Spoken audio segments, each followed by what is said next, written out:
Hello dear students and welcome to our English class. This is English for the 11th class and today's topic is workbook exercises.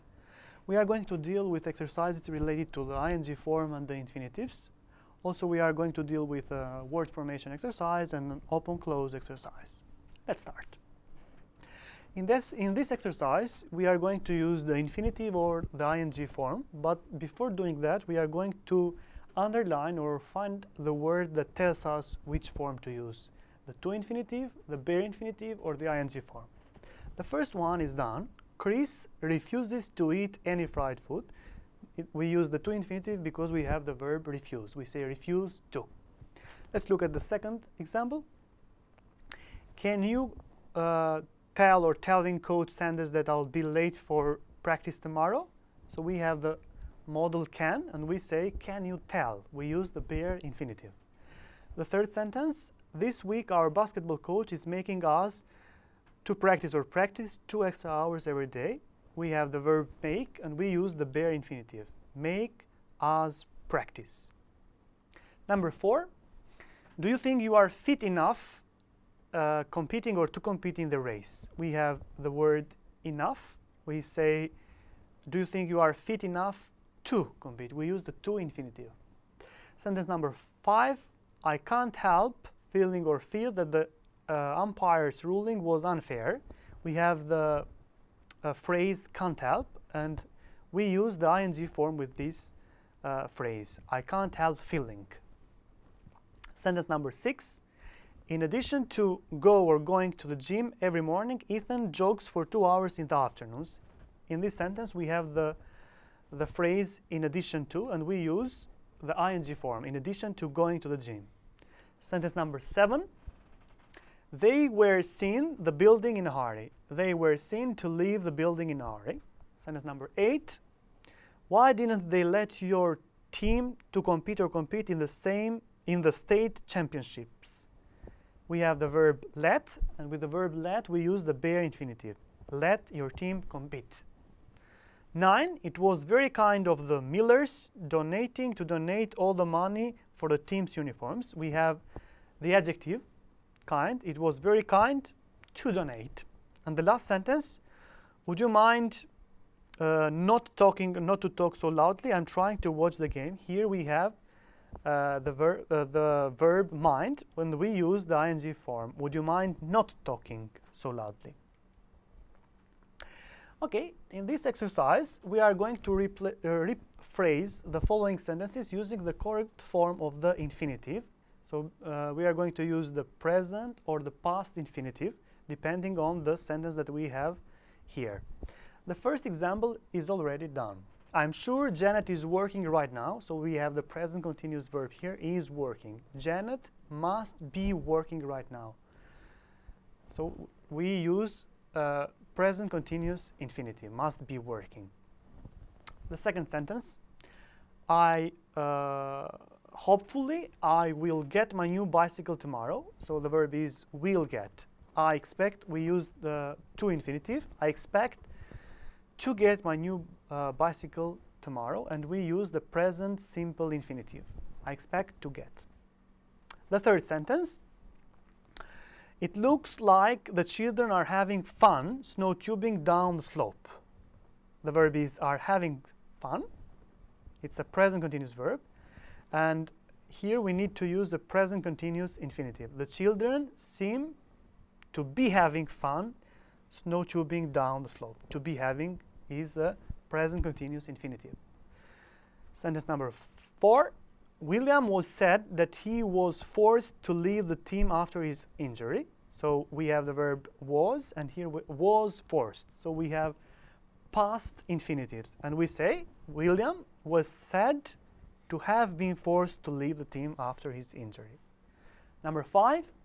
It would have been better if I had joined the beginners aerobics class. I'd rather have joined the beginners aerobics class. Again, it's a past infinitive, past form of the infinitive. And the last sentence, according to what he said, he was working out at the gym at the time of the robbery. Again, we have a past form of the infinitive, and we say he claimed to have been working out at the gym at the time of the robbery, we have a present perfect continuous infinitive. Let's move on with another exercise related to vocabulary. Okay, here we have, in the first sentence, we have 4 words: enough, sufficient, plenty, and ample. Okay, let's look at the sentence. In this course, you will have of opportunities to improve your writing skills. Of opportunities, plenty of opportunities, many opportunities.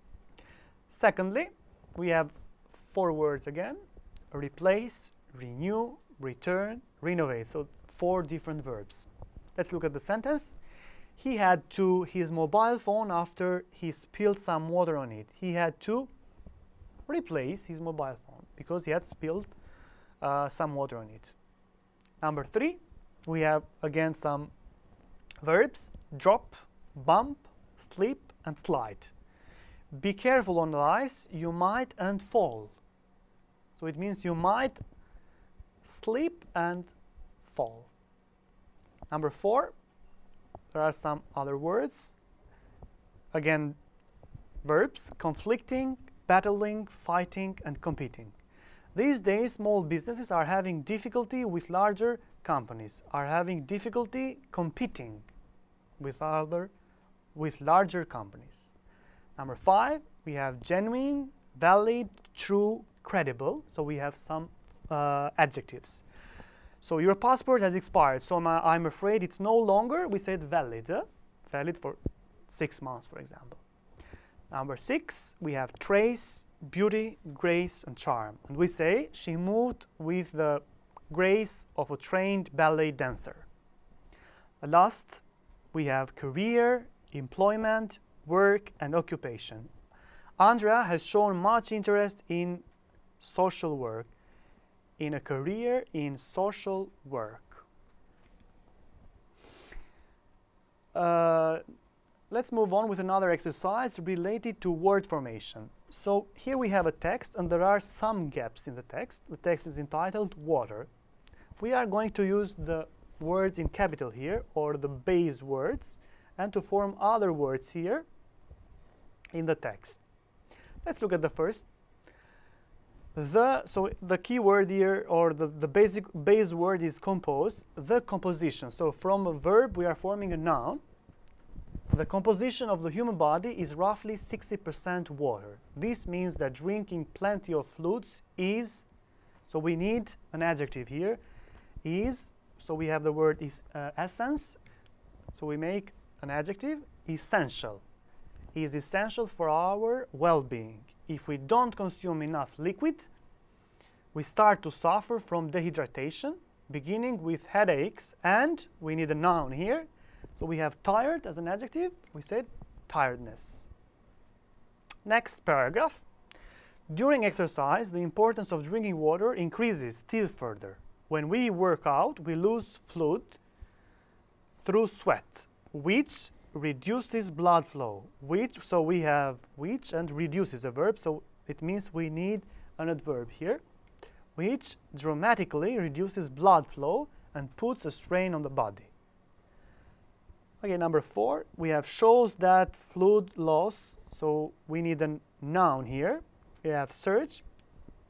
We made research shows that the fluid loss equals to 3 to 5% of a person's body weight, affects leading to slower reaction times and loss of, so affects what?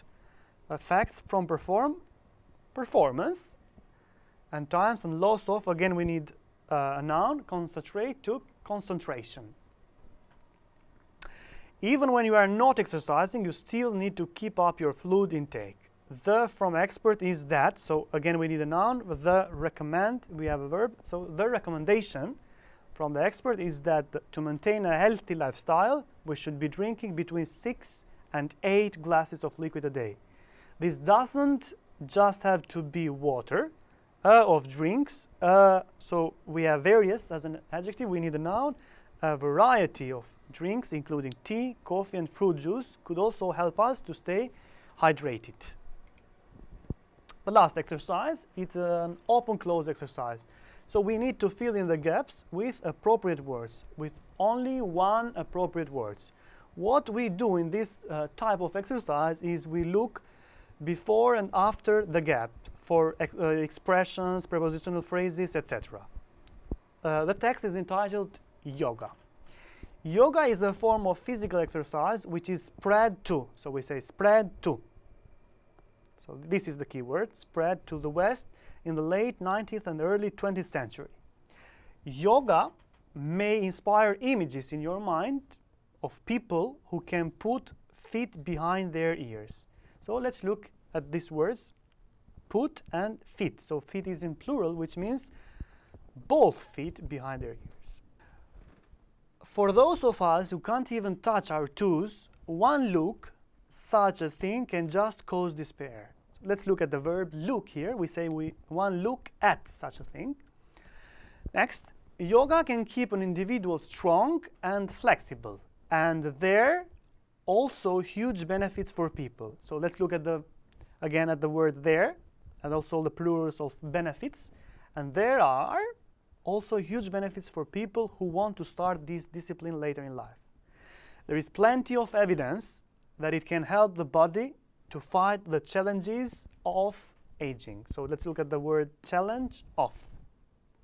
Back pain, muscle stiffness, bone density, and depression are just a few of the complaints it's supposed to relieve. The great news is that it's not too late to take up yoga.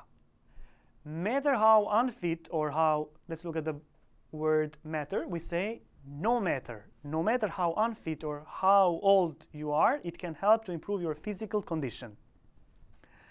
Recent studies shown, let's look at these words, recent studies, and the verb, the past participle of the verb, show, it's shown, so we need the verb have.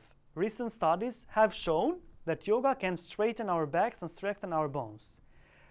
BKS Iyengar, who is world-renowned yoga guru, actually claims that daily practice of yoga will keep old age at bay. The last sentence, Iyengar is able to bend his body in all sorts of strange ways, and he is in mid-80s. He is in his mid-80s. So he may just be correct. That was all for today. Thank you for your attention.